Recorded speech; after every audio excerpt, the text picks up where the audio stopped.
Continuamos con el análisis del diodo. Antes de hacer eso, recordemos que en este dispositivo está formado por dos capas de semiconductor, una de tipo P y una de tipo N.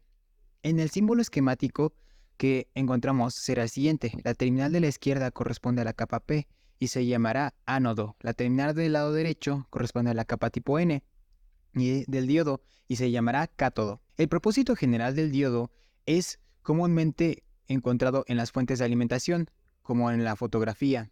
Esa banda vertical de color gris siempre representa la terminal del cátodo. Los modelos del diodo son propuestos, se buscan para mostrar el comportamiento que el diodo tiene cuando se incluye en un circuito eléctrico o electrónico. De hecho, la inclusión del diodo dentro del circuito es un receptor y una batería. En este caso, hace que un circuito electrónico presentaremos tres modelos de aproximación: el modelo ideal, el modelo práctico y el modelo completo. Primero empecemos con el modelo ideal. Centrémonos en la imagen de la izquierda. Tenemos la batería, tenemos la resistencia y tenemos el diodo. En esta condición, al conectar la polarización directa, ¿qué representa? Bueno, pues al equivalente. Ahora veamos que se ha sustituido el diodo por un cortocircuito, es decir, un interruptor cerrado. Lo que se nos da a entender es que la conducción de corriente a través del dispositivo y este modelo para la conexión se traduce como un paso de la corriente libre a través de la malla. Esto se completa con la imagen de la parte inferior, donde observamos una gráfica de corriente de voltaje para polarización directa y polarización inversa del diodo. Recordemos que la corriente es la variable dependiente, pero ¿dependiente de qué? Pues en este caso es dependiente del voltaje. Mayor voltaje, mayor nivel de corriente y viceversa. Sobre los dos ejes aparecen dos líneas, una gris, una sobre el eje positivo X y otra sobre el eje positivo Y. Veamos que la que está en el dispositivo X está gráficamente sobrepuesta sobre el dicho eje, correspondiente a la corriente que fluye a través del diodo, cuando éste se polariza directamente. Este convertimiento representado a través de la gráfica nos indica dos cosas. La corriente fluye a través del dispositivo como se ha mostrado con el interruptor o con un switch cerrado con el cortocircuito. Y la segunda es que si nosotros midiéramos el voltaje entre las dos terminales del diodo, no mediríamos una caída de potencial. Esto nos da a entender que no hay disipación de potencia en esta condición para este modelo de diodo. Vamos a la imagen de la derecha. En esta podemos ver el flujo de corriente a través del diodo y por ende el circuito es cero.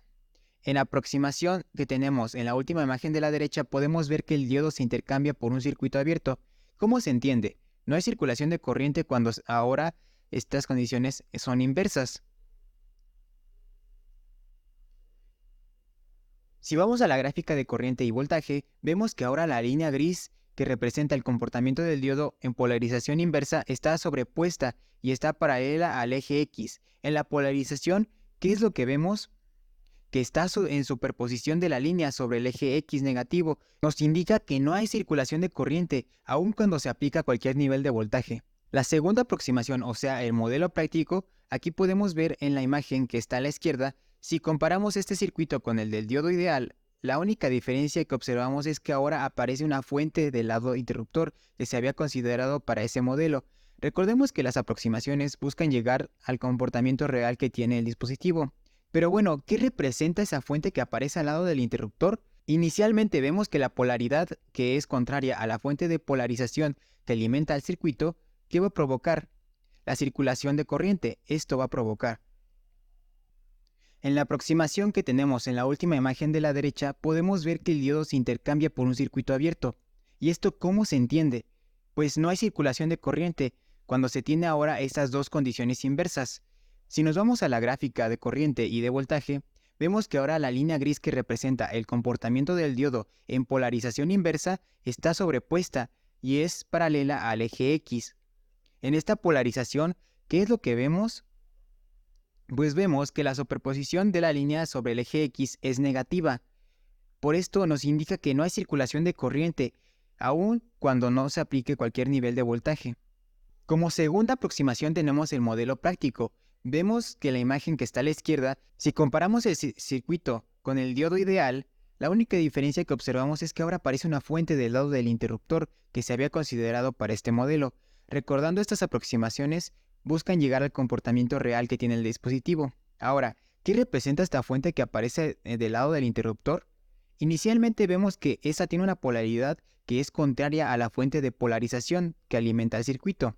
¿Y esto qué va a provocar? Pues la circulación de corriente. Esto de inicio nos dice que el efecto que tendrá sobre el voltaje total va a reducir la caída de tensión a través de la resistencia. En términos prácticos, esta fuente representa el voltaje que se tendrá que superar a través de las terminales del diodo para que pueda lograr la conducción de corriente a través del circuito.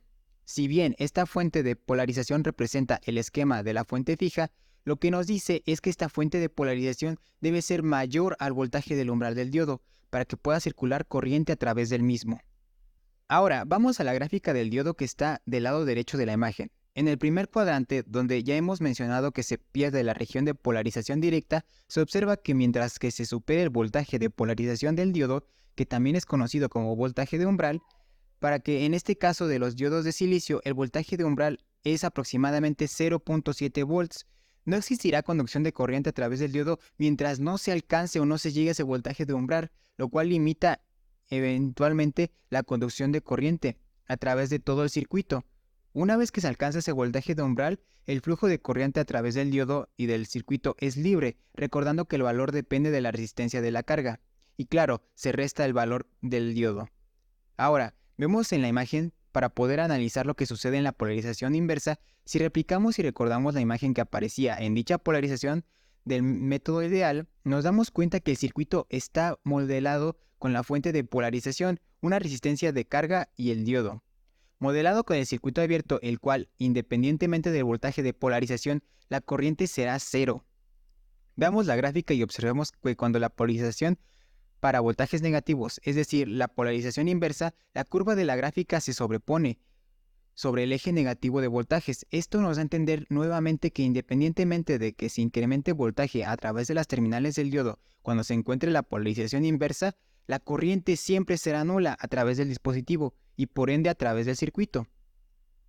Para poder terminar el análisis del modo práctico, es necesario establecer los parámetros eléctricos del diodo.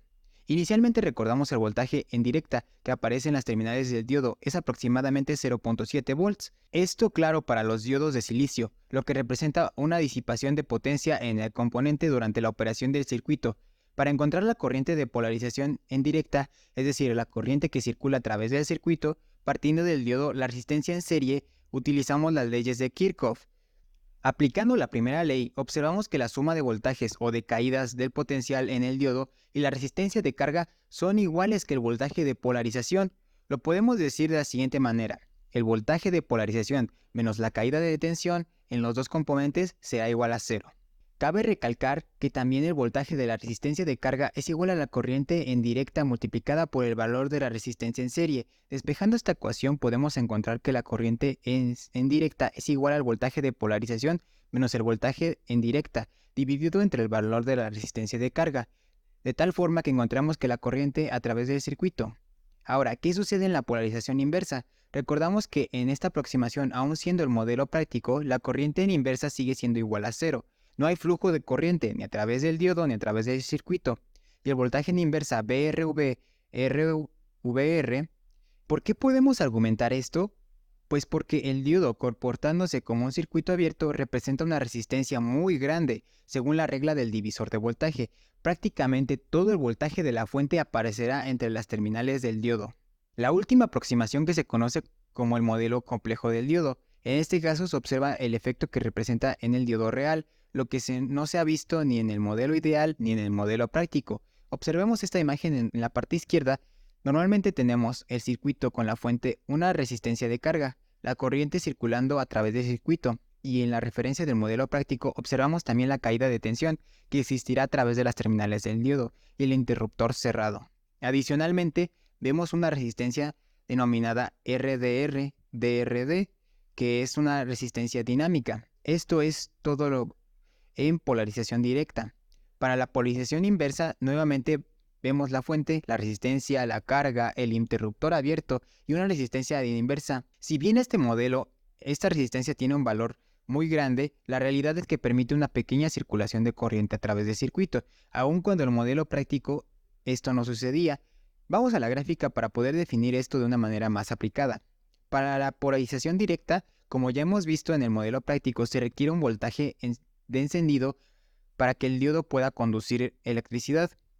Como se mencionó en modelos anteriores, la corriente es libre a través del dispositivo, aunque hay una pequeña disipación de potencial en él. Sin embargo, dependiendo del proceso de fabricación del material del que está hecho el diodo, esta curva tendrá diferentes pendientes. De hecho, en esta imagen se observa que la pendiente tiende a incrementarse conforme el voltaje de polarización que se va incrementando. Esto puede entenderse como un incremento a la resistencia del dispositivo, y por eso aparece la necesidad de la resistencia dinámica. Esta resistencia dependerá del proceso de fabricación y del material del que está hecho el componente. Ahora, vamos a la región de la polarización inversa. Igualmente tenemos la fuente, la resistencia a la carga del diodo, el modelado del circuito abierto. Sin embargo, ahora en paralelo aparece una resistencia inversa, lo que muestra que existirá la posibilidad de una pequeña circulación de corriente, aun cuando está polarizado los voltajes inversos. En la misma gráfica, el tercer cuadrante, vemos que está en este comportamiento y observamos cómo existe un desplazamiento de la curva de polarización inversa, que se aleja del eje negativo del voltaje. Si bien la corriente que toma los valores más pequeños como el microamperio, la realidad es que existe esa circulación de corriente, lo que nos indica que aún en esta condición puede haber flujo mínimo de corriente. Ahora, ¿qué sucede con los parámetros eléctricos en este modelo? Pues se define como el voltaje de directa en el voltaje del diodo. La corriente en directa es la corriente que circula a través del diodo y la caída de potencial entre las terminales del diodo, ya que algo que para el diodo de silicio es aproximadamente 0.7 volts. Ahora se le añade a ese modelo otro término relacionado a la resistencia dinámica, que se representa con esta aproximación junto a la corriente en directa.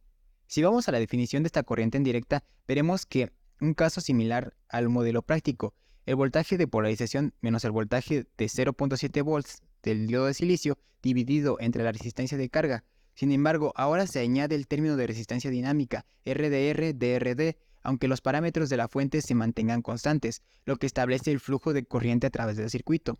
Es la resistencia de carga, que se denota RLRL.